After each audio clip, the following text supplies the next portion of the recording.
Ako ang inyong Lolo Pael at ito ang aking kwento. Madamot na Maglola. Bilisan mo, Kaloy.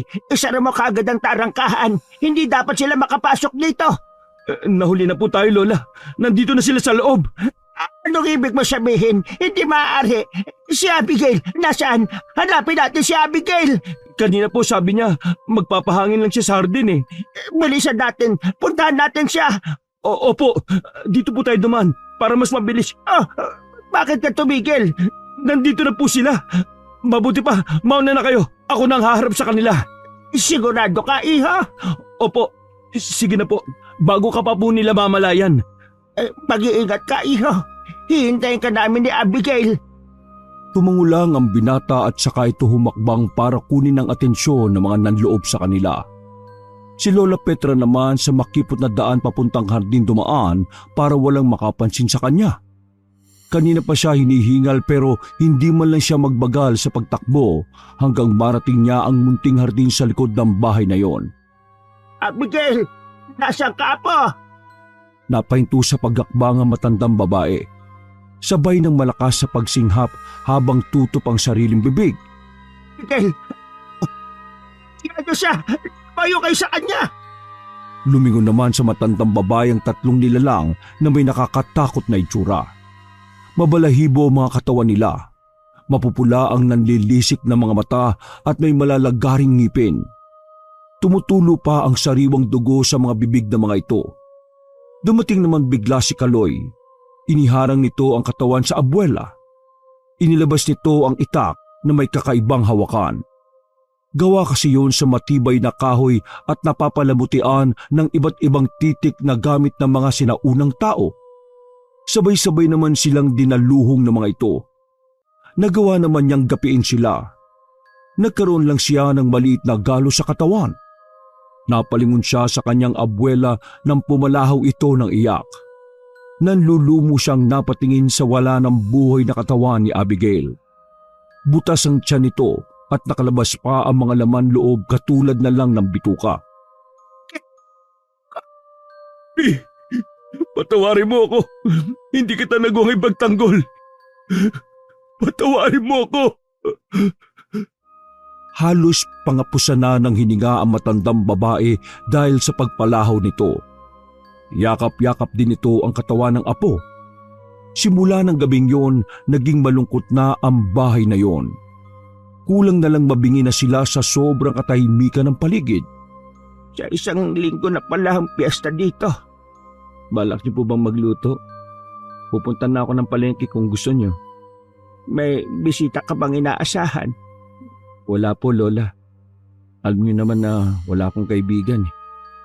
Sige, maganda ka kahit konti. Tumangulang si Kaloy. Pagkatapos ibinaling na lang niya ang paningin sa labas ng bahay. Pinapanood niya ang ginagawang paglilinis ng mga taga-roon ng kalsada at paglalagay ng banderitas. Tanging ang harap lang nila ang hindi winawalis ang harapan at hindi nilagyan ng mga palumuti ang tapat. Naiiling na lang siyang umalis sa pagkakatayo sa tapat ng bintana. Di pa rin pala nagbabago ang mga tao rito. Tingin pa rin nila sa atin na iiba sa kanila. Hayaan mo na sila. Mabuti nga yung maging ilag sila sa atin. Sige la, bababa na lang po muna ako. Titingnan ko na rin ang mga puno ng mga kalamansi. Sa maikling panahon, namunga na ang mga puno ng kalamansi. Nakakatuwa. Kung nandito lang sana si Abigail, tsak na matutuwa yon. Lola, talaga bang hindi na magbabago ang isip niyo na huwag umalis sa lugar na ito? Ilang beses mo na yung itinanong sa akin. Sa kabila ng mga nangyari, mas gusto kong dito mamalagi. Narito lahat ng mga alaala ng mga mahal ko sa buhay. Alaala ng Lolo Fernan mo, mga magulang mo at ni Abigail. Hindi ko na lang po kasi maiwasan na mag-alala sa inyo eh. Kapag naiiwan kayo dito na mag-isa. Huwag mo na akong alalahanin pa. Ikaw ang inaalala ko. Gusto ko kasi na huwag mong ikulong ang sarili mo sa nakaraan. Alam ko, sinisisi mo pa rin ang sarili mo sa pagkamatay ni Abigail. Huwag mong pahirapan ang sarili mo sa pag-iisip ng ganoong bagay. Kung ilang sana ako noon nahuli ng pag-uwi. Sana buhay pa siya. Pareho nating hindi gusto ang pangyayari na yon. Kaya ang may papayo ko sa iyo, gawin mo yung matagal mo ng pangarap. Saka na po yun. Makapaghihintay pa naman po yun eh. Gusto ko po munang makasama kayo. Ay, sige. O paano? Maiwan na muna kita dyan. Oras na ng siesta ko. Hinatid pa ni Kaloy ng tingin ng matandang babae hanggang makapasok ito sa loob ng silid. Sa kabila ng edad nito, matikas at maliksi pa rin ang kilos nito. Pero hindi may kakaila na nasa dapit hapon na rin ang lola niya. Kita na sa lawlaw at kulubot na balat, puting buhok at maging sa lubog na nitong mga mata ang mahabang pamamalagi sa mundong ibabaw. Lumabas muna siya ng bahay para makalanghap ng sariwang hangin. Sa likod hanggang sa gilid ng bahay ay naroon ang mga puno at kalamansi. Meron doong maliit na espasyo kung saan nakatanim ang mga pulang rosas na paborito ni Abigail. Nang masulyapan niya ngayon at makita ang pasibol na nitong bulaklak, tila nagbalik sa kanya ang mga masasaya at malungkot na sandali nung magkasama pa sila. Natigil ang kanyang pagbabalik tanaw nang makarinig ng mga boses na nag-uusap. Lumapit siya sa may bakod at naroon ang dalawang lalaking hindi nalalayo ang edad sa kanya. Kunot ang noo na lumapit siya sa mga ito. Sabay naman ngumiti ang dalawa sa kanya. Sabay din na bumati ang mga ito. Lalong sumeryoso ang kanyang mukha. Anong kailangan nyo? Nakita kasi namin na maraming bunga yung kalamansi nyo. Baka pwedeng makaingin ng kahit ilang piraso lang. Dito lang kasi kami nakakita ng may tanim na kalamansi eh. Pasensya na, hindi kami nagbibigay eh. Kaya makakaalis na kayo. Ang Pards. Kahit 3 piraso lang sana. Hindi ka ba nakakaintindi? Sinabi ko nang hindi kami nagbibigay, di ba? Uy, sige po. Pasensya na po. Makulit talaga tong kasama ko eh. Tara na nga. Sa iba na lang tayo humingi. Baka banda dun eh, meron pang puno. Mabuti pa nga. Damot naman. Para kalamansi lang eh. Nakakalaglag na nga sa lupa oh. Hindi naman nakaligtas sa matalas sa pandinig ni Kaloy ang sinabi ng unang lalaking nakipag-usap sa kanya. Nagsalubong naman ang kilay niya habang sinusundan ng tingin ng dalawang naglalakad papalayo. Samantala, hindi pa rin tumigil sa pagpuputak si Lucas tungkol sa lalaking madamot. Akala ko ba mababait yung mga taga-probinsya? Hindi naman pala. Sobrang damot pa. Hindi naman kasi pare-pareho mga tao eh. Hayaan mo na lang yung nangyari. Gabaan sana siya sa kadamutan niya. Grabe ka naman. Parang kalamansi lang eh. Kailangan mo pa bang sabihin yun sa tao? Baka naman may dahilan kaya ayaw mamigay. Baka hindi sa kanya yung kalamansi kaya hindi siya basta makapagbigay. Ay nako, siguro nga. Pero doon siya nakatira eh. Inis lang kasi talaga ako sa mga taong sobrang dadamot. Yung bang pwede namang hindi pagdamot. Kita mo naman na nagkakandahinog na sa puno yung kalamansi eh. Ang dami na nga nalaglag sa lupa, di ba? Wala tayong magagawa. May mga tao talagang mas gusto pang mabulok o masira ang isang bagay kaysa ipamigay para mapakinabangan. Katulad ng mga kasama ko sa bahay. Oh, huwag mo nga munang isipin ng mga taong yun. Andito tayo para magsaya, no? Atensya na ah. Naalala ko lang kasi dahil sa lalaking yun eh. Ayos lang. Alam mo mabuti pa, umuwi na tayo sa bahay ni Nanlito. Mamaya hinahanap na tayo. Ang paalam ko pa naman sa tindahan lang tayo pupunta. Ang layo na nang nararating natin eh. Oo, mabuti pa ka. Dito na tayo dumaan no. Baka may makita pa tayong may puno ng kalamansi. Habang naglalakad ang dalawa, panay ang paling nila sa kaliwat kanan. Nagbabaka sakali na may makita sila mga puno ng kalamansi sa kanilang dinaraanan. Pero hanggang makarating sila sa bahay ng kaibigang si Lito, wala silang nakita. Malapit na sila sa bahay ng kaibigan. Nang matanaw nila itong nakatayo sa bakuran ng mga ito, Seryoso itong nakatingin sa kanila. Ngumiti lang ito nang malapit na sila. Oh, ang layo yata ng narating nyo ah. Akala ko ba sa tindahan lang kayo pupunta? Nasaan yung binili nyo? Kasi itong si Lucas Nagyaya mo nang libutin tong lugar na to. Kaya kami natagalan. Nakarating nga kami doon sa malaking bahay, yung pinakadulo na. Ano? Nakarating kayo doon? Buti, walang masamang nangyari sa inyo. Ha? Bakit naman? Kilala mo ba yung nakatira doon? Pag na ulit kayong gagawin sa lugar na yon ha, hindi nyo kilala mga nakatira sa bahay na yon. Kahit yung mga taga rito, iniiwasan ng bahay na yon Kung pwede nga lang na huwag kang mapadaan doon. Kaso, yun nga lang ang daanan papunta sa bukid ng mga taga rito. Pwede bang pakipaliwanag mo naman sa amin, tol? Lalo tuloy kaming naintrigi. Mamaya ako na ikukwento. Natawag lang ako sandali ni tatay. Baka magpapatulong yun na magsibak ng mga kahoy na gagamitin sa panggatong. Sige na, pumasok na kayo sa loob ng bahay. Nagluto ng biko si nanay para merienda nyo. Mayroon ko muna kayo ha? Sige tol, susunod na lang kami. Dito muna kami sa labas, magpapahangin lang sandali. Nagmamadali na silang iniwan ng kaibigan. Tumakbo ito sa may tagiliran papunta sa likod ng bahay. Sa isang pagawaan ng sapatos sa Maynila silang tatlo nagtatrabaho. Magkasama sa boarding house sina Oscar at Lito, samantalang si Lucas kasama sa bahay ang ama at ikalawa nitong asawa at dalawang kapatid sa ama.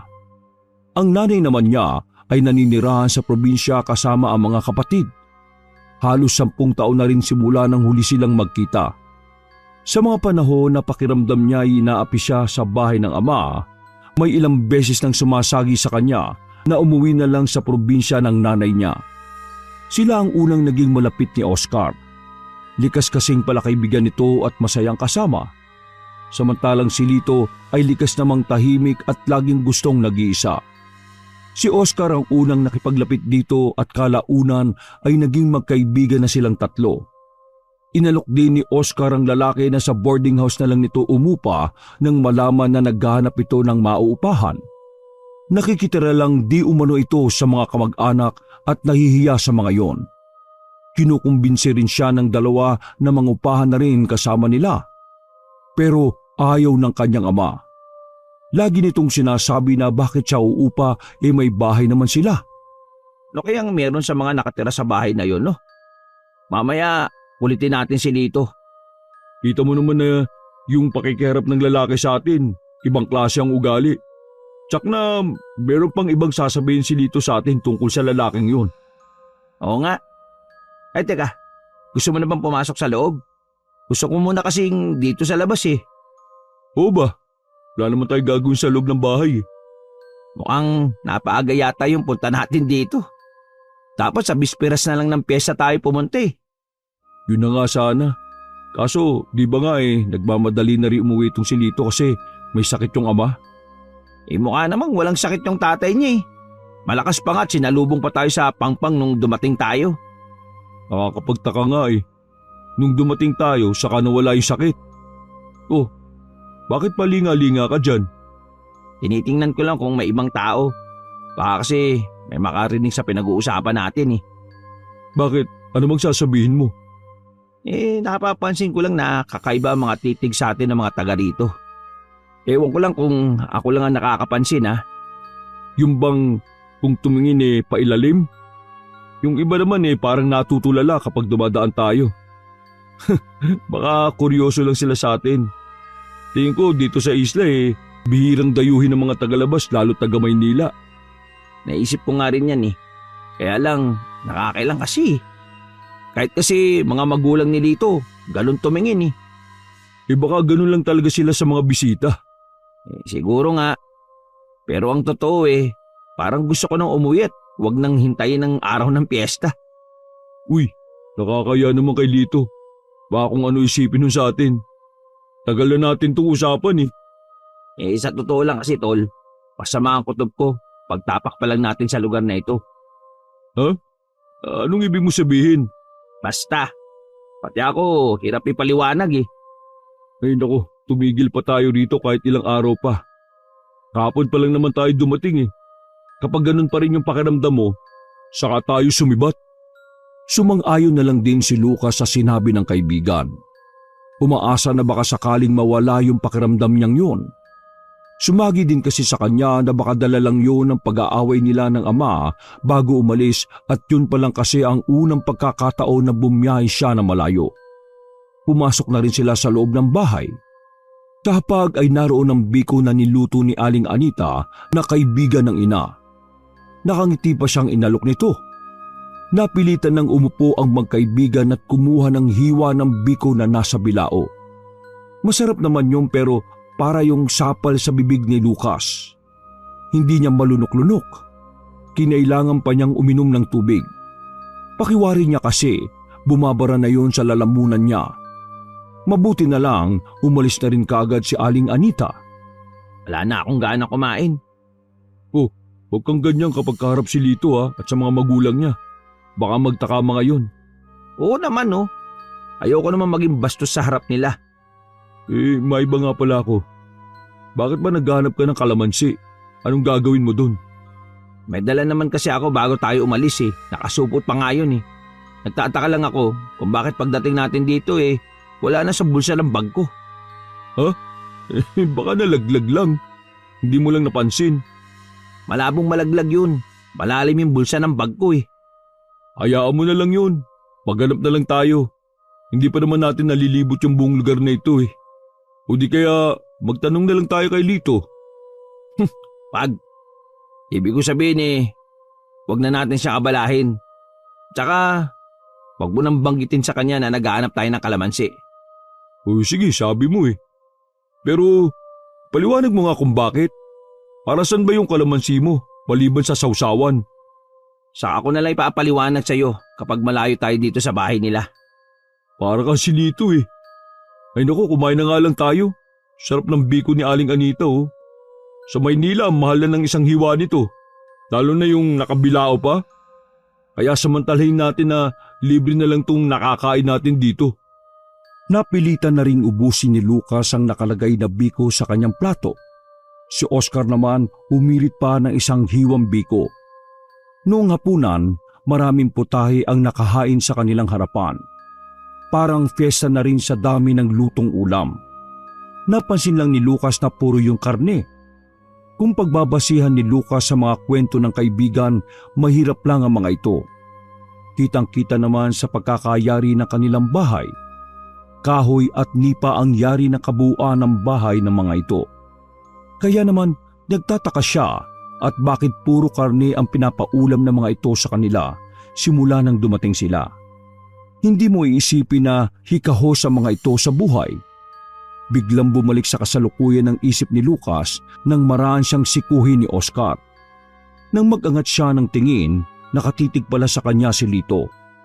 Huwag mong pakaisipin yung naiwan mo sa Maynila. Mahal ka noon. Pagbalik natin, tsak nasasagutin ka na noon.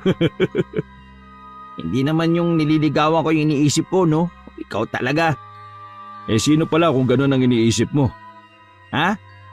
Yung pamilya na naiwan ko sa Maynila.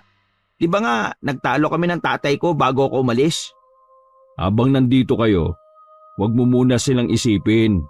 Kaya nga tayo nandito para makapag-relax Isang tabi niyo na muna yung ibang bagay. Tama si Lito. Kaya umpisa na natin kumain. Kanina pa ako natatakam sa nakahain Lahat mukhang masarap Ay, siya nga pala. Hindi ba sasabay sa atin yung mga magulang at kapatid mo? Mamaya na sila tatay at nanay. Ang mga kapatid ko naman may kanya-kanya na silang bahay kaya hindi na sila dito kumakain. Pumupunta lang sila dito sa araw para may makatulong sa gawain si nanay. O sige, kumain na tayo. Unang sumandok ng kanin si Oscar. Lahat ng klase ng ulam ay kumuha ito. Si Lucas naman ay isang putahe lang ang kinuha. Yung pamilyar lang sa kanyang luto. Hindi niya kasi kabisado ang ibang putahe na nasa harapan. Hindi sinasadya na napasulyap siya kay Lito. Kahit nakatungo ito, kitang-kita pa rin niya ang pagsilay ng ngiti sa labi nito. Biglang binalot ng kaba si Lucas. Nang sumulyap ito sa kanya, bigla niyang ipinaling ang tingin sa plato niya. Hanggang makatapos sila ng hapunan, bukang bibig pa rin ni Oscar ang masarap na ulam na kinain nila. Nasambit pa nito na sana araw-araw ganun ang kanilang ulam. Huwag kang mag-alala. Habang nandito kayo, araw-araw masarap ang ulam natin. Ha? Talaga? Swerte naman namin. Tsak na hindi namin makakalimutan ng bakasyon namin dito. Titiyakin ko sa inyo na hindi nyo makakalimutan ng bakasyon nyo dito sa amin. Lalo na yung araw ng piyesta. Tsak, mag-i-enjoy kayo. Saan namin yan ha? Ay, may iba nga pala ako. Ikwento mo naman yung tungkol sa mga nakatira sa bahay na napuntahan namin kanina. Ano yung mga ugali ng mga nakatira dun? Talagang hindi nyo nakakalimutan ha? Nakaka-intriga lang kasi, kaya ikwento mo na. Okay, sige. Ubod ng sama ang ugali at sobrang damot na maglolang nakatira doon. Kaya hindi sila makasundo ng mga taga rito eh. Akala mo kung sino silang mataas para tingnan ng mababa mga taga rito. Kaya naman pala ganun kung umasta yung lalaki. Matapobre pala talaga. Oo, kaya kayo, kung gagala kayo, magsabi lang kayo at sasamahan ko kayo. At kung hindi ko man kayo masamahan wag na kayong gagawin sa lugar na yon ha. Lalo na yung lumapit sa bahay na yon. Hindi na talaga. Baka mamaya mabahiran pa ng masamang alaalang bakasyon namin dito. Kahit saan pala may mga taong matapobre at mapagmataas no. Kahit pala sa ganitong lugar, meron din mga katulad ng pamilya ni Lucas. Oh, bakit naman ako napasali sa usapan na yan? Yung ugali kasi na nakatira sa bahay na yon, may pagkakahawig sa asawa at anak ng tatay mo. Ay nako, ayoko na silang isipin pa. Kaya nga lumayo nga ako para makapahinga-hinga kahit papaano. O sige, mabuti pa. Huwag na natin banggitin ng mga bagay o tao na makakasira sa mood natin. Basta, magsaya tayo sa bakasyon natin na to. Sumang-ayon naman ang dalawa sa sinabi ng kaibigan. Nang gabing yon, hindi agad natulog ang dalawa. Walang TV sa bahay na yon kaya nagkwentuhan na lang sila. Sa Maynila kasi, nasanay silang ganong oras na marami pang tao sa labas. Grabe, alas 7 pa lang wala na katao-tao sa labas. Hindi ako makakatagal na tumira dito, sobrang tahimik.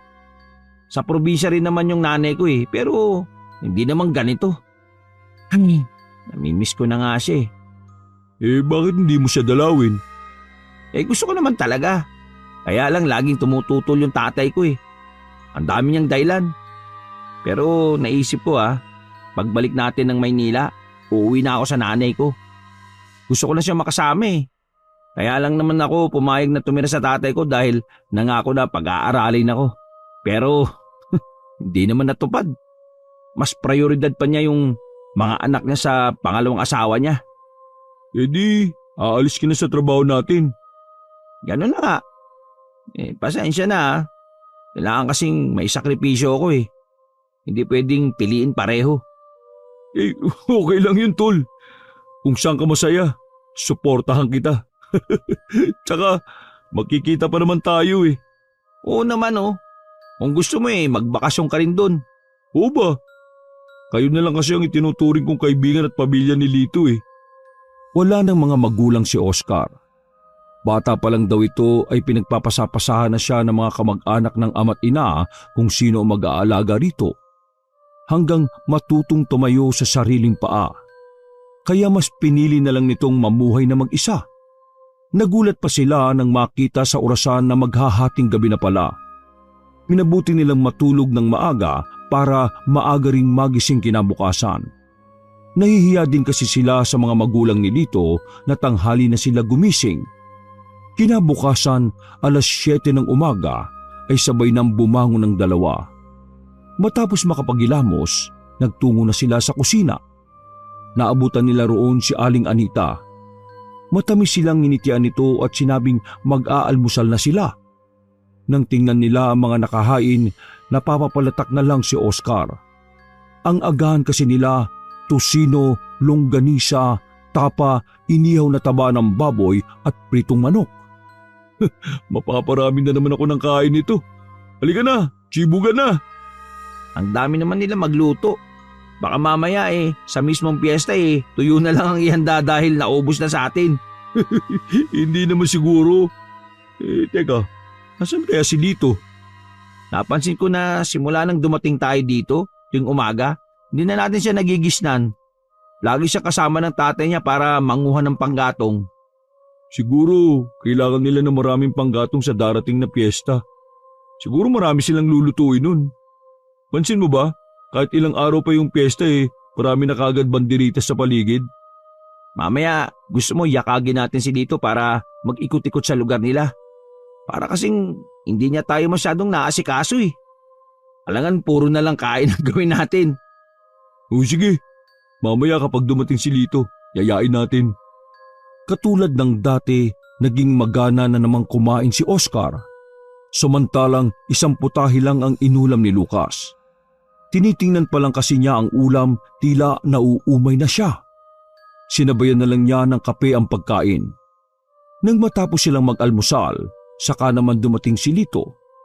Oh, saka galing. Bakit may dugo yung damit mo? Ay, maaga kaming nangahoy ni tatay may nahuli kaming baboy ramo. Yun, inatay na namin. Ano, nag-almusal na ba kayo?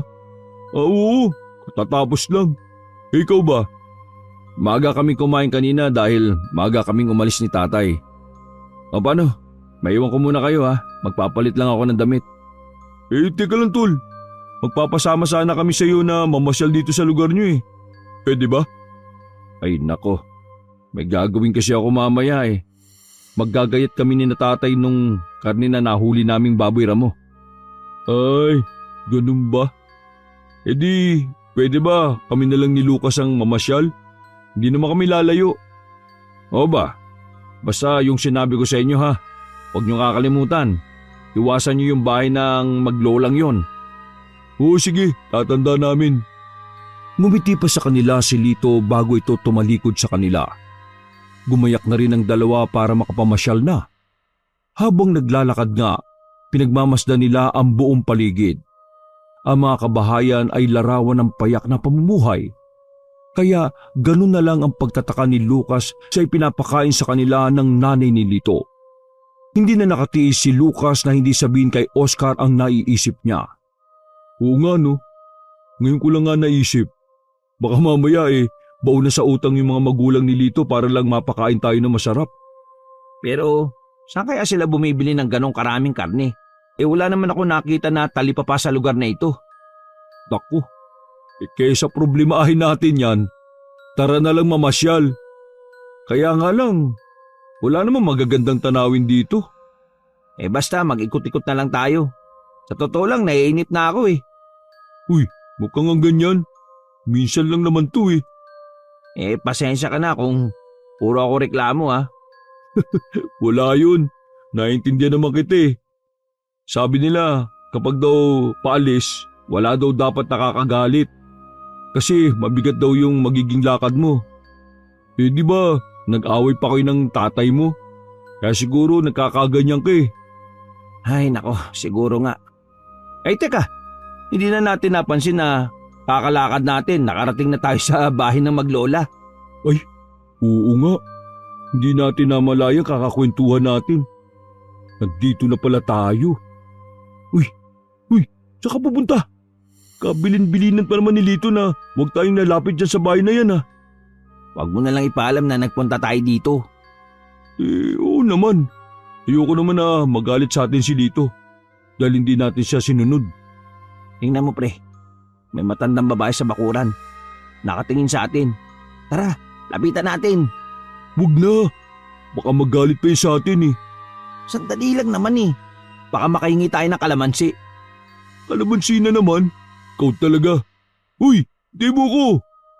Naiiling na lang na nakasunod si Oscar sa kaibigan. Kinakabahan din siya sa maaaring sabihin sa kanila ng matandang babae dahil na rin sa kwento ni Lito sa kanila tungkol sa ugali ng maglola. Kaya ganun na lang ang pagtataka niya na makalapit sila mukhang mabait naman ang bukas na mukha ng matandang babae. Lola, magandang araw po. Magandang araw din naman sa iyo, iho. Mukhang dayo kayo sa lugar namin Nandito ba kayo para sa piyesta? Opo, Lola. Mabait naman po pala kayo, no? Bakit? Mukha ba ako masungit? Kasi po, wala namang masamang makinig sa sinasabi ng ibang tao. Pero kailangan maging mapanuri kayo. Kung minsan kasi, kung sino pa yung inaakala nating mabait, yung pa pala ang magdadala sa atin sa kapahamakan. Kanino nga pala kayo tumutuloy? Sa kaibigan po namin, si Lito. Kasama po namin siya sa trabaho sa Maynila eh. Lito? Yung anak ni na Anita at Nomer ba yung tinutukoy mo? Opo, siya nga po. Kilala niyo po pala yung pamilya niya? Abay oo naman. Ang pamilya ko ay taga rito noon pa, bago dumating ang ibang pamilya rito. At isa ang pamilya na kaibigan nyo ang napadpad sa isla na ito. Ay, oo nga pala. Ano nga ba ang pangalan nyo? Ako po si Lucas at siya naman po si Oscar. Kakagandang pangalan. Baka gusto nyo munang tumuloy. Ay naku, hindi na po. Mag-ikot pa po kasi kami. Tsaka baka hinahanap na po kami ni Lito. Lola, napansin po namin na maraming bunga ng puno ng kalamansi nyo. Baka naman po pwede makahingi kahit ilang piraso lang. Ay pwede naman, pero saan magagamitin? Gagawin lang pong sausawan. Sigurado ka ba na gusto mo? Baka magkaproblema ka sa kaibigan mo. Oh, bakit naman po ako magkakaproblema? Sige, bibigyan ko na lang kayo. Pwede pa naman kayo bumalik kung gusto nyo ha. Naku, maraming salamat po Lola. Nasa 10 piraso rin ang ibinigay sa kanila ng matandang babae. Nagbilin pa ito na itago nila yung mabuti. Nahihiwagaan man, sinunod pa rin nila ang bilin nito. Tuwang-tuwa pa ang dalawa na nagpaalam. Habang daan, nagkukwentuhan pa ang magkaibigan. Hindi naman pala masungit yung matanda eh. Baka yung apo lang. Siguro nga. Buti nga wala doon yung lalaki.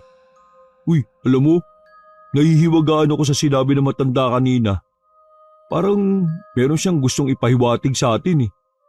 Pansin ko nga rin yun. Ayoko namang mangusisa. Tsaka nakakaya ka na dito kung sa ibang tao pa tayo magtatanong ng tungkol sa pamilya niya. Kung pwede naman natin siya kumprontahin. Sa bagay nga. O tara, bilisan na nga natin. Baka mamaya nahanap na tayo ni Lito. Tsaka nagugutom na naman ako eh. Sana may pagkain na pagdating natin no. Parang ang takaw mo ngayon ah. Samantalang ang dami mo naman kinain kanina. Ewan ko ba? Parang may gumagalaw sa loob ng tiyan ko eh. Basta, nagugutom na ako. Malapit na rin naman tayo eh. Binilisan na lang nila ang paglalakad pa uwi. May ilan pa silang mga nakasalubong na mga tao. Hindi na lang nila pinansin ang kakaibang tingin na ibinibigay ng mga ito sa kanila. Pagdating sa bahay ng kaibigan, nakahanda na ang mga pagkain. Lahat masasarap at puro karne. Napakunot pa ng noo si Lucas nang mapuna na tila asong gutom na gutom si Oscar. Kulang na lang ay maglaway ito. Kahit wala pang sinasabi ang nanay ni Lito ay dumulog na kagad ito sa hapagkainan. Hindi nagustuhan ni Lucas ang ginawa nito kaya naman sinaway niya. Ngunit tumawa lang ang nanay ni Lito at maging ito. Binigyan na sila ng mga plato at kubyertos bago iniwan. Naiiling nilang si Lucas na pinagmamasdan ang pagkain ni Oscar. Bakit tayong po kumain? Hindi pa kasi ako nagugutom eh. Sige, baka maubusan kita. Sige lang, kumain ka lang dyan. Parang 1 linggo kang di kumain ah. Bahala ka, basta ako kakain.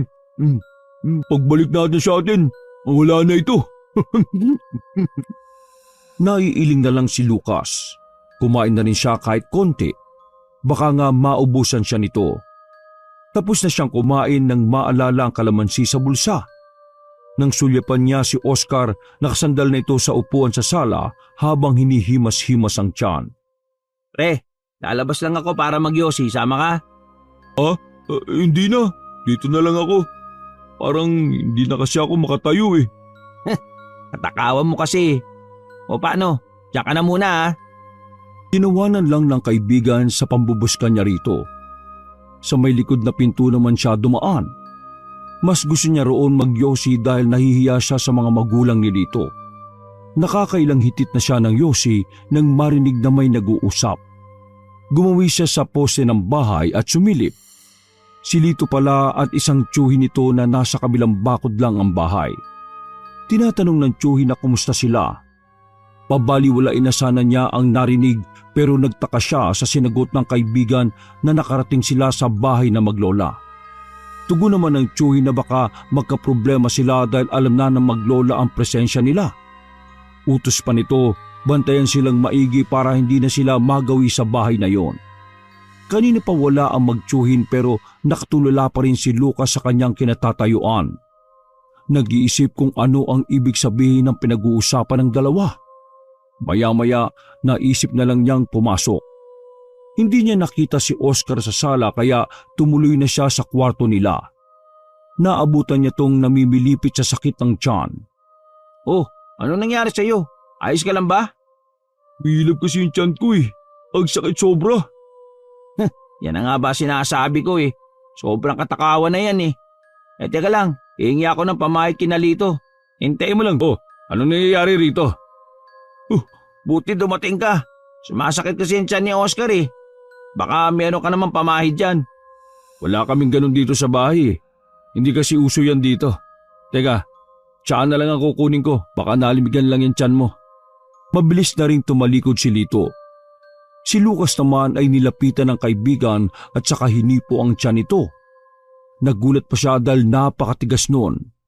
Napabitaw pa siya nang bigla yung umalon-alon. Ano bang nasa tiyan mo? Parang may sawa. Hindi ko nga alam eh. Medyo nawawala na rin naman. Tagaktak ang pawis ni Oscar. Tingin pa ni Lucas dito ay namumutla. May awang humaplos naman sa kanya dahil sa nakikitang kalagayan nito. Noon lang kasi niya nakita nagkagano ng kaibigan. Maya-maya pa dumating na rin si Lito. May dala itong tasa na umuusok pa. Oh, inumin mo muna ito para mainitan niya sikmura mo. Salamat ah. Pasensya na kayo sa abala ah. Ano ka ba? Nasa bahay ka namin kaya natural lang na pananagutan kita. Siguro nga hindi ka lang natunawan sa mga kinain mo.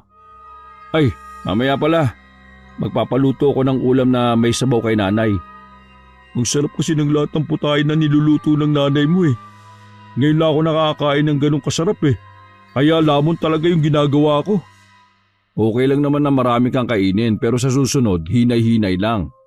Mahirap kung dito ka pa magkakasakit. Baka hindi na tayo makauwi niyan. Okay lang sa akin basta araw-araw masarap ang ulam. Ikaw talaga.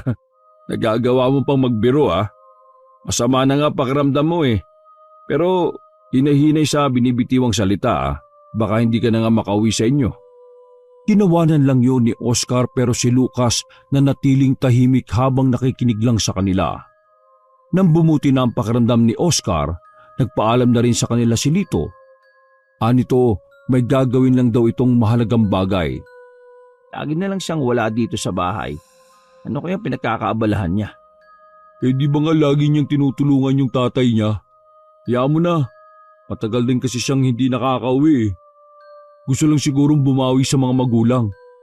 Pag uwi na naman natin sa atin eh, tsak na pagsasawaan na naman ulit natin yung mukha ng isa't isa. Sabagay nga. O ano? Kumusta naman ang pakiramdam mo? Ayos na ba? Eh medyo. Masakit pa rin pero hindi na katulad ng kanina. Hindi lang masakit ang tiyan ko, naku, hindi lang masakit ang tiyan ko. Masakit din ang lalamunan ko eh. Para akong lalagnatin. Naalala ko, meron nga pala akong kalamansi dito. Gusto mo bang itimpla ko sa mainit na tubig? Ginagawa ko to kapag uubuhin ako eh, mabisa naman. O sige, gusto ko yan. Teka lang ah, pupunta muna ako sa kusina. Tumango lang si Oscar sa kanya. Nang makalabas ng kwarto, hinanapan niya ang mga kasama nila sa bahay.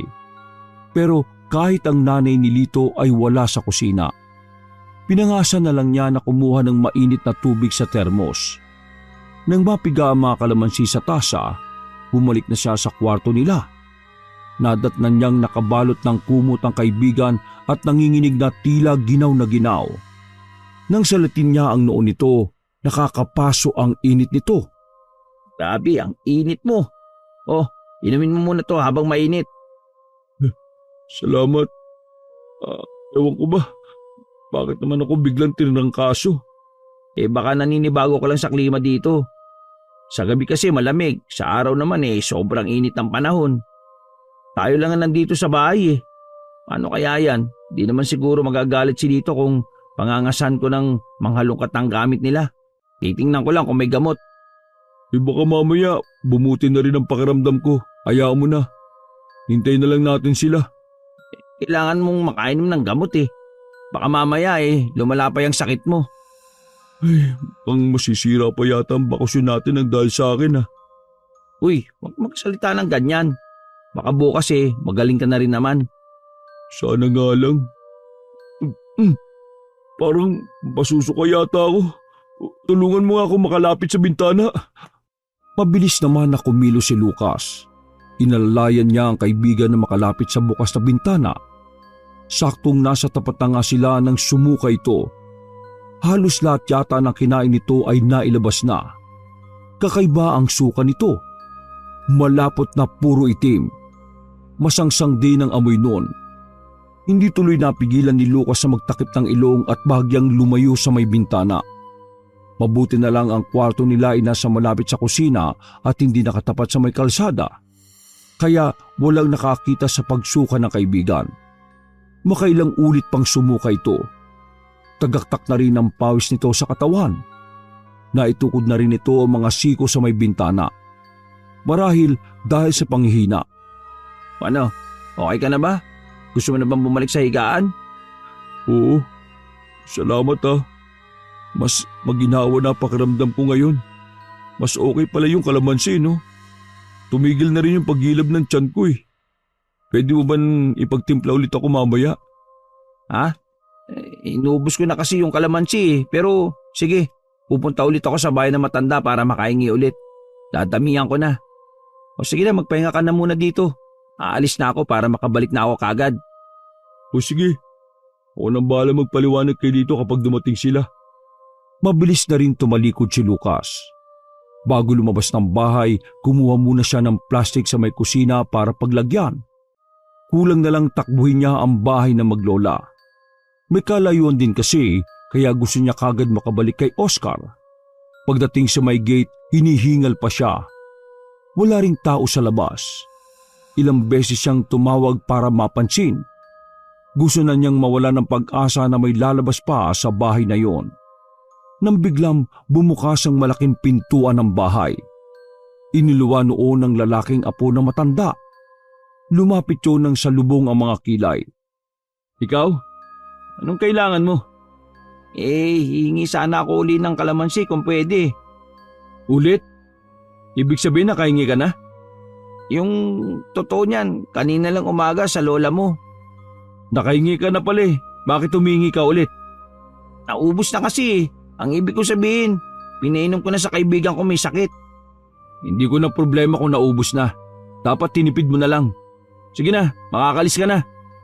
Pag-usap naman pre, last na to, pangako. Hindi na ulit ako manghihingi. Hindi ka ba nakakaintindi? Sinabi ng papasukin mo siya, iha. Pareho pa silang nagulat sa biglang pagsasalita ng matandang babae. Nakatayo ito sa may bandang hamba ng pintuan. Humakbang pa ito palapit sa kanila. Nakahinga naman ng maluwag si Lucas sa biglang paglabas ng matandang babae. Nang sulyapan ni Lucas ang lalaki, baka sa mukha nito ang pag-aalangan na sundin ang utos ng lola nito.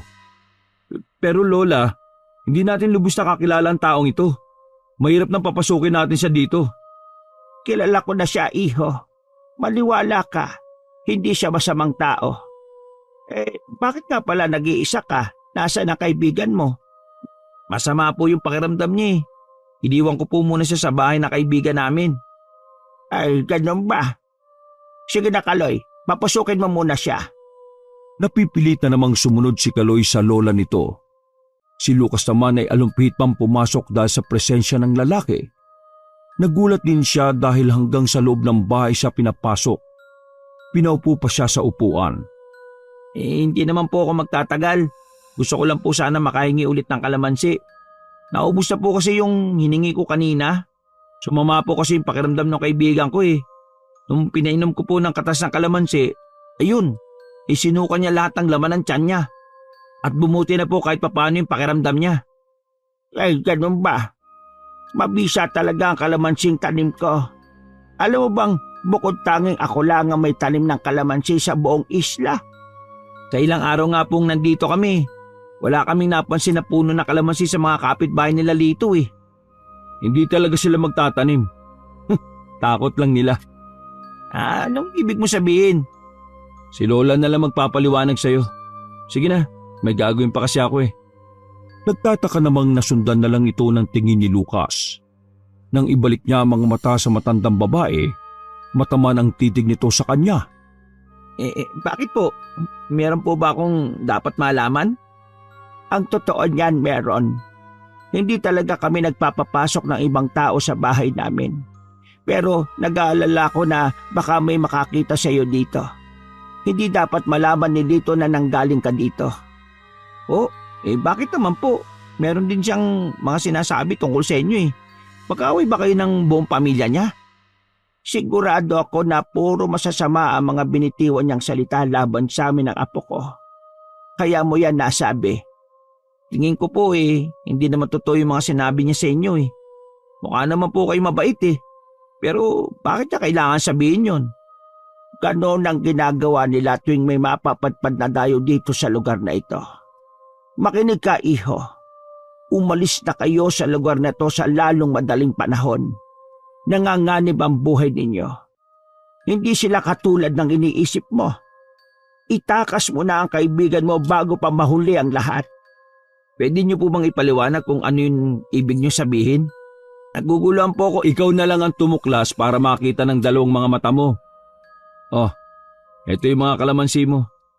Patakan mo yung mga pagkain na inihahain nila sa inyo para makita mo yung itinatago nilang malagim na sikreto. At makinig ka kay Lola, umalis na kayong magkaibigan sa isla na to. Mamaya o bukas, huwag nyo nang hintay ng piyesta ha. Salamat ng marami dito sa kalamansi ha. Lola, aalis na po ako. Baka hinihintay na ako ng kaibigan ko eh. Ay sige, mag-iingat ka.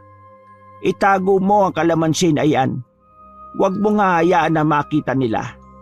Kung sakaling mabigo kayong makaalis ng magkaibigan, dumiretso kayo dito sa bahay ko. Tumango lang si Lucas. Nang akmang sa harapan ng pintuan siya lalabas, pinigilan siya ni Kaloy.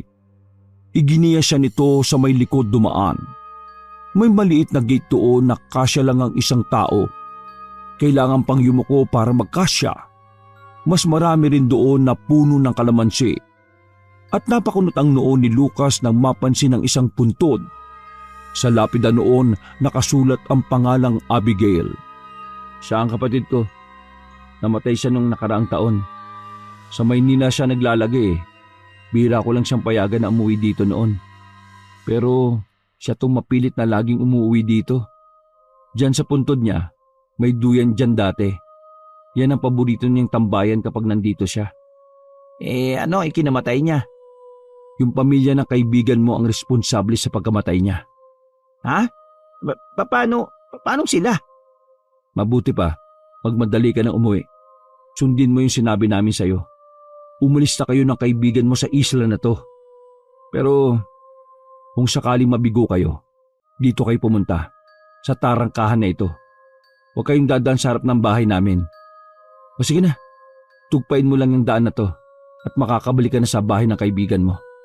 Marami pa sanang gustong itanong si Lucas sa lalaki pero pakiwari niya kapos na siya sa oras. Lumabas na siya sa may makipot na gate na yun. Tumakbo na rin siya papalayo. Nakauwi naman siya ng matiwasay. Pagdating sa bahay ni Lito, parang bumigat ang kanyang pakiramdam. Wala pa roon ang kaibigan at mga magulang nito. Dumiretso na lang siya sa kwarto nila. Nadatnan niya si Oscar ng gising at napangiti pa ito nang dumating siya. Agad niyang ikinuwento rito ang mga sinabi na maglola sa kanya. Ibig sabihin hindi totoo na madabot at masama ang ugali ng maglola. Nagsisinungaling lang sa atin si Lito. Pero bakit? Nako, hindi ko nga rin alam eh. Pero nararamdaman ko, nagsasabi sila ng totoo. Kailangan pa rin magpanggap na masama ang pakiramdam para makaalis na tayo sa isla na to. Palagay ko nga din, kailangan na nating umalis dito. Kanina kasi nung umalis ka, dumunga ulit ako sa may bintana. Nagtataka kasi ako kung bakit ganun kabaho ang suka ko na para bang nabubulok na patay na daga. Nang titigan ko mabuti, may mga uod na kasama. Buhay na uod, tol. Anong nangyari yun eh? Hindi naman ako kumakain ng bulok. Naisip ko na baka nilalaso na tayo ni Lito eh. Hindi kaya? Iba ang kutob ko. Sana lang mali ako nang iniisip. Bakit? Ano bang kutob mo? Mamaya mo malalaman. Sa ngayon, kailangan mo munang magpanggap na may sakit. Mahiga ka lang dyan. Hihintayin ko lang sa labas si Nalito. Iniwan niyang nakatalukbong si Oscar. Habang naghihintay sa pag-uwi ng kaibigan, naisip niya munang maghalungkat sa buong kabahayan. Inumpisa niya sa kusina. May nakita siyang malaking kaldero. Nilapitan niya yun at akma na sanang bubuksan na makarinig ng mga yabag. Nagmamadali siyang bumalik sa may sala at nagkunwaring naghihintay doon. Pinilit din niyang magmukhang malungkot at nag-aalala. Oh, anong ginagawa mo dyan, si Oscar? Iniwan ko sa kwarto namin. Sabi ko itulog na lang niya yung sama ng pakiramdam niya. Ha? Masama na naman ang pakiramdam? Di ba kanina okay na ang pakiramdam niya? Oo pero pagkalis mo, sumama na naman yung pakiramdam. Pinaapoy siya ng lagnat kanina pa. Ganun ba? Magpapakuha ako ng halamang gamot kay Itay. Pre, may sasabihin sana ako sa'yo. Gusto na kasing umuwi ni Oscar tsaka yun din ang gusto ko. Alam mo kasi tol, iba kapag nagkasakit si Oscar. Bihira lang yan lagnatin pero malala talaga. Kailangan na natin siyang dalhin sa ospital o kahit sa clinic man lang sana. Ha? Baka gumaling na rin siya kapag nakainom na siya ng halamang gamot. Di ka pa nag-aalala sa kanya? Kaibigan natin siya. Ako nakita ko siya kung paano siya mahirapan. Maliban doon, ilang beses ko na rin siyang nakita noon na magkasakit. Hindi mo kasi ako naintindihan tol eh. Hindi ka ba naawa sa kanya? Kung gusto mo tingnan mo pa siya ngayon. Ewan ko ba, parang wala ka namang malasakit sa tao eh. Nilapitan nga ni Lito ang kwarto nila at binuksan ang pinto. Pagsilip nito, nakatalukbong si Oscar at nanginginig ang buong katawan. Umuungol din ito na tila hirap na hirap. Agad na rin niyang isinara ang pinto at binalingan si Lucas. Sa tingin mo, madadaan lang sa halamang gamot si Oscar? Kailangan na natin siyang dalhin sa ospital. Imposible na madala natin siya sa ospital. Wala tayong bangkang magagamit. Walang bangkero sa isla na ito. Paano tayo makakalis dito kung ganun? Sino yung mga naghatid sa atin dito? Nagkakabilang isla ang mga yon.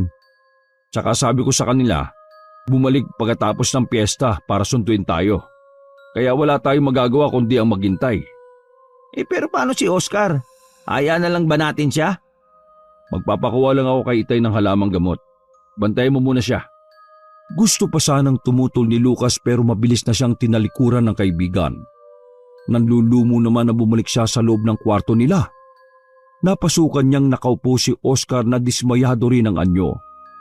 Narinig ko yung pinag-usapan niyo. Paano yan? Ay nako, huwag ka mag-alala. May paraan pa tayo para makalis dito. Basta, magpanggap ka lang na may sakit pa. Talagang may sakit ako. Mainit na naman ang pakiramdam ko eh.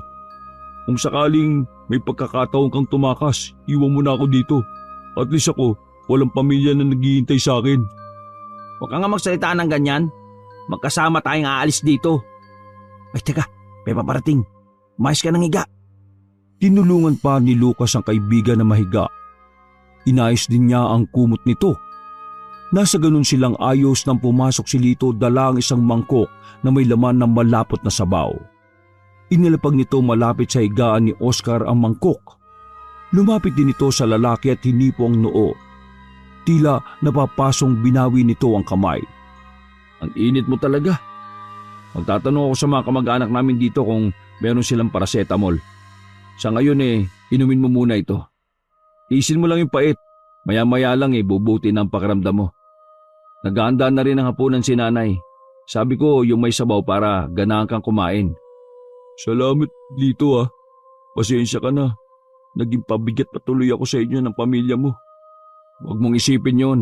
Ang importante gumaling ka na para sa piyesta magsasaya tayo. Sige, pipilitin kong gumaling. Siya nga pala, talaga bang wala tayong masasakyan na bangka? Para sana kahit sa klinik makapagpatingin ako. Wala talaga Bira kasing may lumalabas na mga tao dito, kaya walang mga bangkerong gumagawi sa lugar namin. Yung sinakyan natin na bangka, pagkatapos pa ng piyesta ang balik nun. Hayaan mo na kung wala talaga. Nagbabaka sakali lang naman ako Minsan kasi, grabe ako trangkasuhin Oo, nabanggit nga ni Lucas. Huwag kang mag-alala. Kahit hindi ka namin madala sa ospital o klinik, hindi ka namin pababayaan ng pamilya ko. Sige na, inumin mo muna tong halamang gamot na ginawa ni tatay. Tutulungan na kita. Pwede bang mamaya na lang? Umuusok pa Tsaka medyo nahihilo pa ako. Si Lucas na lang siguro yung magpapainom sa akin. Sige. Basta inumin mo yan Lalabas muna ako. Titingnan ko lang kung nakaluto na si nanay. Nang makalabas si Lito, lumapit pa sa may pintuan si Lucas para silipin kung nakaalis na nga ito. Nang matiyak na pumunta na sa may kusina ang kaibigan, binalikan niya ang mangkok at saka itinapon sa labas ng bintana. Wala ngayon, hindi tayo kakain o iinom ng kahit na anong galing sa kanila. Paano yan? Nagluto daw nanay niya. Paano kung bantayan nila tayo sa pagkain? Ako nang bahala. Lalabas din muna ako Titingnan ko lang kung anong ginagawa nila. Magpahinga ka muna. Ipunin mo ang lakas mo para sa gagawin natin pagtakas. Tumango lang si Oscar habang nakahiga. Ilang sandali pa ay lumabas na rin siya. Pumunta siya ng kusina para sana tingnan kung ano ang iniluluto ng nanay ni Lito pero walang taong naroon. Merong may nakasalang na parang bulalo. Gumawi pa siya sa pinakalikod. Narinig niya ang mga nag-uusap sa mahinang tinig. Narinig niya si Lito at mga magulang niya na nag-uusap. Tila galit ang boses ng ama ng binata. Narinig niya na may papasok sa loob ng kanilang kwarto. Maya-maya, tinanong rin ni Aling Anita kung ininom na ba ni Oscar ang halamang gamot na pampatulog. Kailangan di umano yun para walang maging problema sa pagkuha ng katawan ni Oscar. Ramdam ni Lucas ang tila pag-aalangan sa tono ng kaibigan na sumunod sa kagustuhan ng mga magulang. Sa lahat ng nakilala ko, sila lang ang naging tunay ang pakikisama sa akin. Sa totoo lang, masakit sa akin na gawin to. Pero alang-alang sa tradisyon ng ating pamilya at lahi, handa ko silang isakripisyo. Sabihin niyo kay Natsyong, yung nakaiga na nakatalokbong yung si Oscar. May sakit kamo kaya balot na balot ng kumot. Si Lucas, sa pyesa na lang natin ihahanda. Ako nang bahala kay Lucas mamaya. Yayakagin ko siyang uminom kami para hindi niya mamalayan na mangyayari. Kapag lumabas kami, yun ang hudyat para pasukin niyo yung kwarto kung nasaan si Oscar. Kapag may malay pa, paluin niyo na lang. Kulang na lang lumabas ang puso ni Lucas sa kinalalagyan nito. Daan-daan siyang naglakad pabalik sa kwarto nila. Pakiwari niya, magkakasakit na rin siya sa matinding takot na nararamdaman. Bakit para kang ibinabad sa suka? Manda ka pre, mamaya na tayo tatakas. Bakit? May nalaman ka ba? Sa itsura mo, parang tayo na ang kakatayin Parang gano'n na nga. May masama silang balak sa'yo. Ayaw sanang sabihin ni Lucas ang natuklasan pero kailangan itong ipagtapat sa kaibigan. Katulad niya, para itong ibinabad sa suka. Nanginginig pa ang mga labi nito.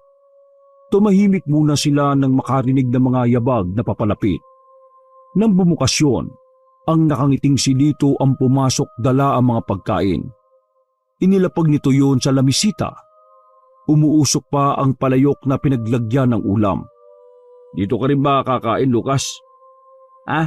Oo, para mabantayan ko na rin si Oscar. Kumain na kayo. Babalikan ko na lang mamaya yung mga plato. Salamat Ay, o nga pala. Nakahingi ka ba ng paracetamol para kay Oscar? Oo. Mamaya, dadaling ko dito para makainom na si Oscar pagkatapos niyang kumain. Salamat tol Makakarami na naman ako nito ng kain. Kaya lang parang hinihila na yung mga mata ko sa antok Aba, kumain ka muna bago ka matulog. Niluto talaga yan ni nanay para makakain ka. Kasi alam nga niyang masama ang pakiramdam mo. Oo, pipilitin kong kumain. O paano? Maiwan ko muna kayo Sabay pang tumango ang dalawa na may nakapaskil pang ngiti sa labi. Muli, sumilip muna sa labas ng pinto si Lucas para makatiyak na nakaalis na si Lito. Hindi na nagaksaya ng oras si Lucas. Kumuha siya ng 2 pirasong kalamansi sa bulsa ng jacket na suot. Tinusok na lang niya yun ng tinidor para lumabas ang katas. Saka niya yun ipinatak sa mga ulam. Ganun na lang ang pagkagimbal ng dalawa nang makita ang tunay na itsura ng mga ulam. Hindi kasi yun karne ng manok at baboy, kundi parte ng katawan ng tao. May buhok at kuko pang nakasama. Agad na itinapon ni Lucas sa mga yon. Makalipas ang kalahating oras, bumalik si Lito. Napasukan niyang ubos na ang lahat ng pagkain na dinala nito. Nang sulyapan niya si Oscar, mahimbing na yung natutulog at naghihilik pa nga. Naubos niyo lahat ng pagkain na dala ko? Oo ang sarap kasi. Lalo na si Oscar, ang dami nakain. Kahit masama ang pakiramdam.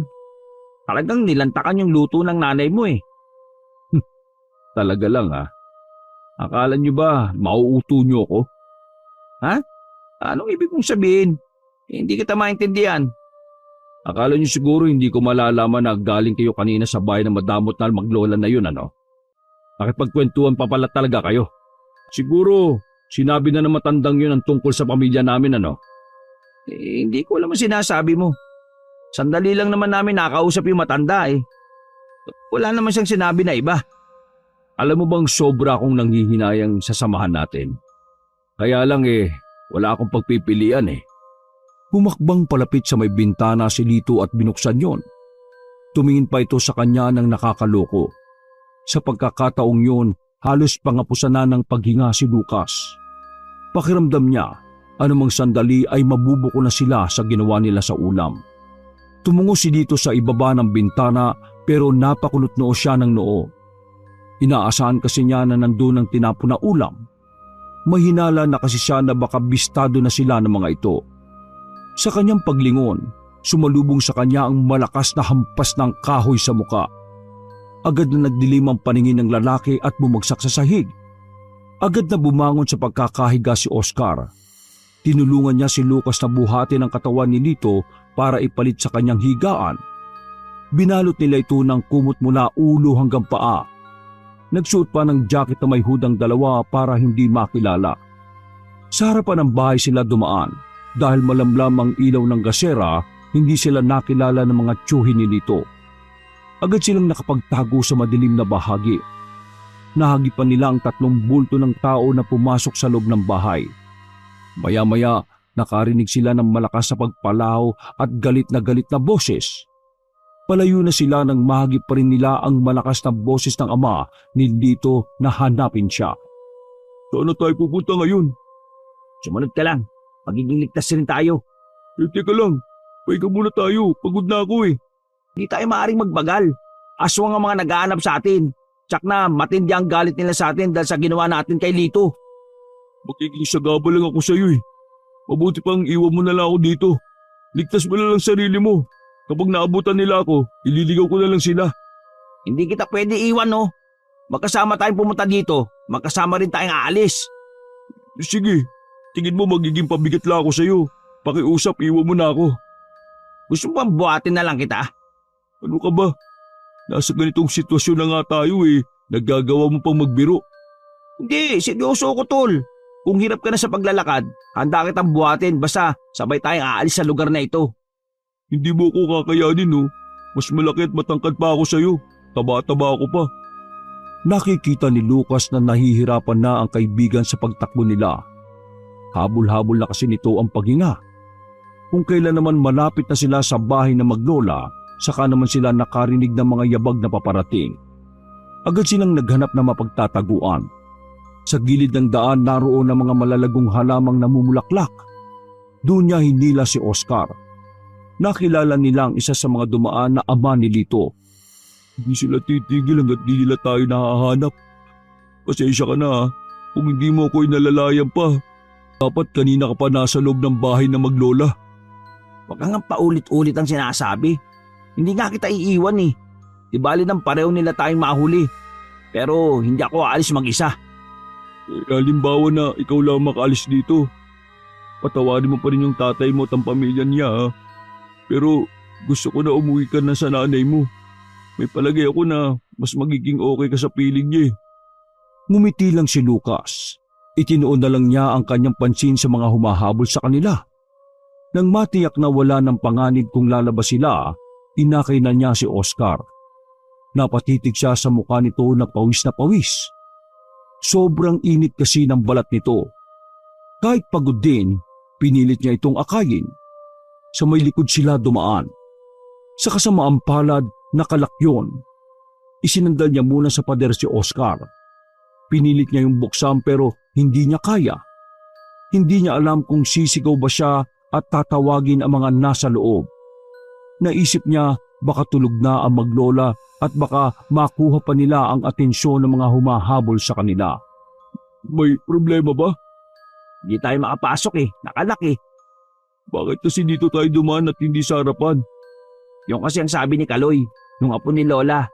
Kapag bumalik tayo, dito tayo dumaan, huwag sa harapan ng bahay. Ginaya na lang ni Lucas ang pagkakasandal ng kaibigan sa pader. Habang naghihintay ng milagro, yun na lang ang naiisip nila para makaligtas sa nagbabadyang kapahamakan nila. Natigilan bigla si Lucas. Pinakiramdaman niya ang paligid. May naririnig kasi siyang mga yabag na paparating. Kinabahan pa siya na baka yung mga naghahabol sa kanila. Pero ang mga yabag na naririnig niya ay nanggagaling sa loob ng maliit na gate. Bigla siyang nabuhayan ng pag-asa nang makilala kung sino ang nagbubukas ng gate. Sumenyas itong huwag silang mag-iingay. Tinulungan siya nitong maipasok si Oscar na tila wala ng malay. Nang makapasok na sa loob ng bahay, sakalang nakahinga na maluwag si Lucas. Akala ko talaga yung nakatapusan namin eh. Mabuti na takasan niyo sila. Bihira nakakagawa nun. Kahit ako, duda na makakalabas kayo ng buhay sa pamilyang yun Muntik-munti ka na nga kami na mahuli. Ay, oo nga pala. May sakit si Oscar May gamot ba kayo para sa kanya? Huwag ka mag-alala. Ako nang bahala sa kanya. Sige na, magpahinga ka muna. Hihingi lang ako ng gamot kay Lola. Nang maiwan silang dalawa, minasdang mabuti ni Lucas ang kaibigan. Namumutla na ang balat nito at nangingitim na rin ang labi. Habol-habol rin ito ang hininga. Hinawakan niya ang palad nito. Kinausap niya ito pero ungol lang ang sinasagot nito sa kanya. Pagbalik ni Kaloy, kasama na nito ang matandang babae na nakapantulog na. May dala rin itong gamot. Titingnan ko kung anong magagawa ko para sa kaibigan mo. Ipanatag mo ang kalooban mo, iho. Hindi nila kayo makukuha sa bahay namin. Naku, maraming salamat po sa pagkukup niyo sa amin. Wala po talaga kaming alam sa pagkatao ni Lito Katrabaho po namin siya at mabait naman siya sa amin. Marami talagang mapanlinlang na mga tao. Sa susunod, maging mapanuri ka na at kilalanin mo ng mabuti ang mga taong sasamahan mo Lalo't nagyayaya itong umuwi ng probinsya nila. Madalas, sa malalayong lugar sila kumukuha ng mga biktima nila. Opo, tatandaan ko po mga sinabi niyo. Hindi na po ulit ako sasama sa mga malalayong lugar. Kaya lang naman po kami nainganyo din kasi ito yung unang beses na babiyahe kami sa malayo Ang mabuti pa, magpahinga ka na muna. Ako na ang bahala sa kaibigan mo. Dito lang po ako sa tabi niya. Hayaan niyo na po ako. Ay, sige. Ikaw ang bahala. Naupo lang sa malapit si Lucas habang pinagmamasdan ang ginagawang panggagamot sa kanyang kaibigan. Kita niya ang paghihirap sa mukha nito. May pilit na ipinainom si Lola Petra dito. Maya-maya sumuka ito ng malapot na napakabahong amoy. Ganon din ang isinuka nito noon sa bahay nila Lito.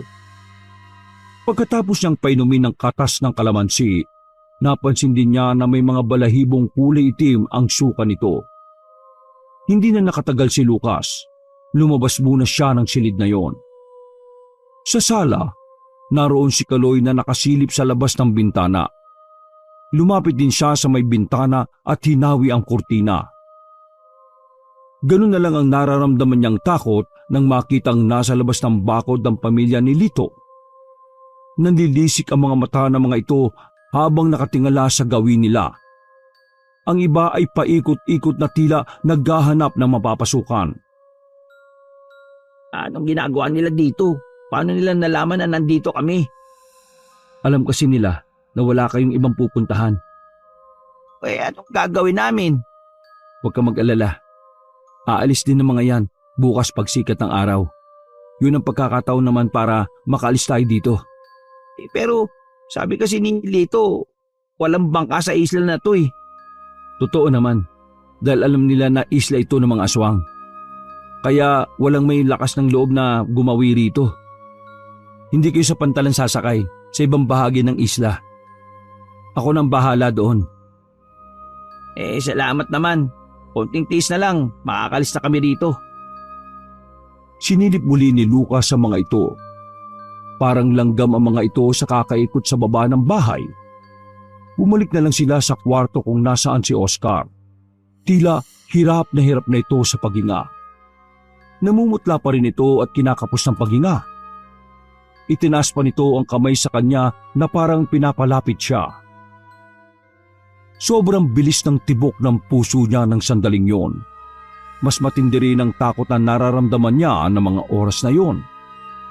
Mabilis na humakbang siya rito at ginagap ang nanlalamig na kamay nito. Tol, makakalis na tayo bukas sa lugar na ito. Ligtas na tayo.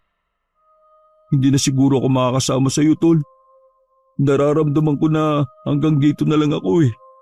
Tol naman, huwag ka naman magsalitaan ng ganyan.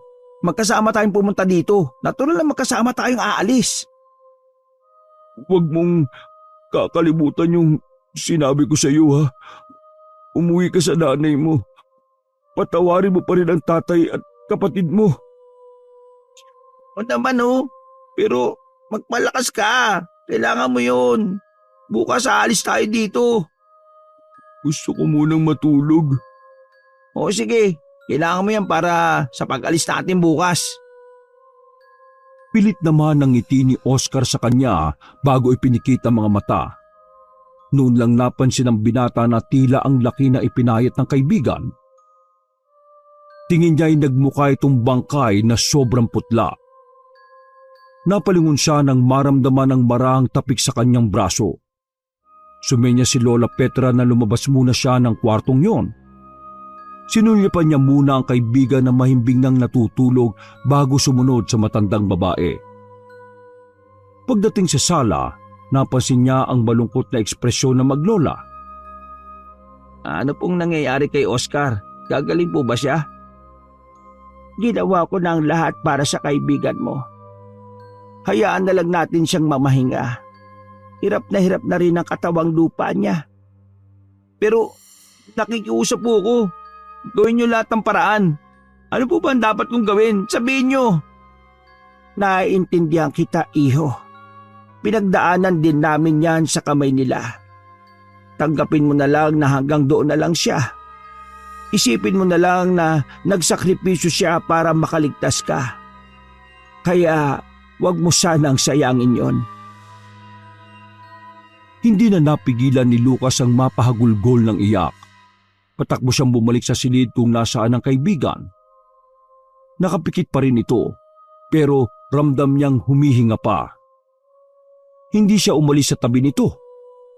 Kahit anong hila ng antok sa kanya, pilit niya yung nilalabanan. Hanggang biglang nanginig ang buong katawan ni Oscar. Tumirik din ang mga mata nito at may bulang lumalabas sa bibig nito. Pilit nitong pinapakalma sa pamamagitan ng pagpigil sa magkabilang balikat nito. Anong nangyayari sa iyo, Tol? Tulong! Tulungan niyo si Oscar! Humahangos na naman na pumasok ang maglola. Inilayo siya ni Kaloy sa kaibigan. Samantalang si Lola Petra ay sinasalba ang binata. Ngunit hanggang sa tumigil sa panginginig si Oscar ay nanatili na lang na mulat ang mga mata nito. Malungkot na umiling-iling si Lola Petra sa kanya. Ang bigat ng mga hakbang na lumapit siya sa katawan ng kaibigan. Tol naman, huwag ka naman magbiro ng ganyan. Di ba makakalis na tayo dito? Bakit ka naman ganyan? Daya mo! Hinayaan muna siya ng maglola na magluksa sa pagkamatay ng kaibigan. Pagkatapos ng umiyak, natulala na lang si Lucas sa isang tabi. Hinayaan na lang niyang si Kaloy ang mag-asikaso ng katawan ng kaibigan. Sa tabi ng puntod ni Abigail, doon niya ito inilibing ang katawan ng kaibigan. Kailangan mo maging matatag. Gaya ng sabi ni Lola, huwag mong sayangin ang pagsasakripisyo ng kaibigan mo. Alam ko, nagdadalamhati ka pa, pero malapit ang mag-umaga. Kailangan mo nang makalis sa isla namin. Ito lang ang pagkakataon mo para makatakas. Sa kabilang pampang tayo maghihintay ng mga mangingisda na pwedeng tumulong sa iyo para makauwi sa inyo. Kayo ni Lola, hindi ba kayo sasama? Walang balak umalis sa isla na ito si Lola Petra. Dito na niya hinihintay ang huling sandali ng buhay niya. Hindi ko siya pwedeng iwan. Makakaalis lang ako sa isla na to kapag pumanaw na siya. Natatakot ako lumabas ng bahay eh. Baka nandyan pa sila eh. Wala na sila. Bumalik na sila sa kanilang bahay. Kung babalik man sila dito, mamayang gabi pa yung sigurado. Kaya kailangan na nating umalis. Pagkatapos ayusin ang sarili ay nagpaalam sila kay Lola Petra. Lumabas na ng bayang dalawa. Pasikat na ang araw ng mga sandaling yon. Hinihingal na sila sa kakatakbo hanggang makarating sa kabilang bahagi ng isla. Mula sa malayo, tanaw nila ang mga maliliit na bangka. Kumuway silang dalawa para makuha ang atensyon ng mga bangkero. Tagumpay naman silang may lumapit sa kanila. Si Kaloy ang nakipag-usap sa mga yon. Kilala ko yang si Mang Eloy. Tumutulong talaga yan sa mga dayong napapatpad dito sa isla. Ligtas ka na makakauwi sa inyo. Salamat sa inyo ni Lola Petra. Tatanawin kong malaking utang na loob ang ginawa niyo sa akin. Ikaw na rin ang bahala sa kaibigan ko si Oscar ha. Huwag ka mag-alala. Kung nasaan man siya ngayon, masaya na siyang makitang ligtas ka sa kapahamakan. Huwag mong sayangin ang pangalawang buhay na ibinigay niya sa iyo. Gawin mo makabuluhan ang bawat araw na darating sa iyo. Oo, gagawin ko yan. Alang-alang kay Oscar na nagbuwis ng buhay. O sige na, kailangan mo nang magmadali. Sumakay ka na ng bangka. Bago maghiwalay, nagkamay muna ang dalawa. Habang sakay ng bangkang dimotor, nakatingin si Lucas sa isla. Hindi pa rin umalis sa kinatatayuan nito si Kaloy. Isang panalangin ang ginawa ni Lucas sa kanyang isip para sa maglolang tumulong sa kanya at sa kaluluwa ng kaibigan. Wakas!